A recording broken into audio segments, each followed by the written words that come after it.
আসসালামু আলাইকুম। আজকে আমি আপনাদেরকে রান্না করে দেখাবো মিষ্টি কুমড়া ভাজি, যেটাকে কিনা আপনারা খেতে পারবেন ভাতের সাথে এবং পরোটা রুটির সাথেও এটা খেতে খুবই বেশি ভালো লাগবে। তো এটা রান্নার জন্য আমি এখানে প্রথমেই প্যানের মধ্যে 3 টেবিল চামচ তেল ছিল, এর মধ্যে আমি দিয়ে নিয়েছি 2টো পেঁয়াজ। দুটো দিচ্ছি কারণ মিষ্টি কুমড়া ভাজিতে পেঁয়াজ বেশি হলে একটু খেতে ভালো লাগে। আর এখানে আমি দিয়ে নিচ্ছি 8টার মতো কাঁচামরিচ, এভাবে আমি মাঝখান দিয়ে কেটে দিয়েছি। আমার মিষ্টি কুমড়া ভাজিতে একটু কাঁচামরিচ বেশি হলে ভালো লাগে, আপনারা ঝাল বেশি কম করে নিতে পারেন। আমি এটাতে আর গুঁড়ো মরিচ ব্যবহার করব না। এখন আমি এটাকে নেড়ে চেড়ে হালকা ভেজে নিব, কিন্তু এটাকে পুরো বাদামি করার প্রয়োজন নেই, জাস্ট একটু ভালো মতো ভেজে নিলেই হবে। তো আমার ভাজা এখন হয়ে গেছে, আমি এখন এর মধ্যে দিয়ে দিচ্ছি মিষ্টি কুমড়ো। মিষ্টি কুমড়োগুলোকে আমি কাটার আগে ধুয়ে নিয়েছি, ছিলার পর ধুয়ে তারপর আমি এটাকে কেটে নিয়েছি। যদি এভাবে করে নেওয়া হয় তাহলে এটার মধ্যে থেকে তেমন বেশি কোনো পানি বের হবে না।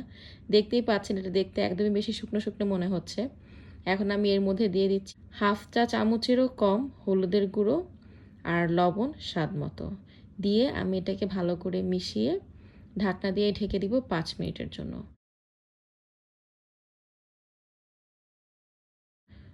5 মিনিট পর দেখতেই পাচ্ছেন একটু গরম হয়ে এসেছে। এখন আমি জাস্ট এটাকে উল্টে দিব, নিচেরগুলো উপরের দিকে দিয়ে দিব। দিয়ে আবার আমি ঢেকে রেখে দিব আরও 5 মিনিটের জন্য। তো আরও 5 মিনিট হয়ে গেছে। এখন আমি এটাকে আর ঢাকনা দিব না, এখন আবার আমি নিচেরটা উপরে তুলে দিব, জাস্ট অনেক সাবধানে আলতোভাবে, কারণ এটা খুবই সফট হয়ে থাকে, একটু বেশি দিলে এটা ভেঙে যাবে। তো এখন আর ঢাকনার প্রয়োজন নেই, এখন আমি এটাকে নেড়ে চেড়ে এভাবেই আমি 5 মিনিট পর পর একটু করে উল্টে দিব। আর যেগুলো একটু কম সিদ্ধ মনে হবে সেগুলোকে আমি নিচের দিকে ঢুকিয়ে দিব, তাহলে এগুলো সুন্দর করে সিদ্ধ হয়ে যাবে। তো দেখতেই পাচ্ছেন আমি এভাবে এগুলোকে সবগুলোকে উল্টে দিয়েছি। তো এভাবে করে করতে করতেই আরও 5 মিনিট পর দেখবেন যেটা সুন্দর সিদ্ধ হয়ে একটু ভাজা হয়ে গেছে, তখন বুঝতে হবে যে রান্নাটা কমপ্লিট হয়ে গেছে আর রান্নার প্রয়োজন নেই। তো আজকে আমি এটাকে সার্ভ করে নিচ্ছি।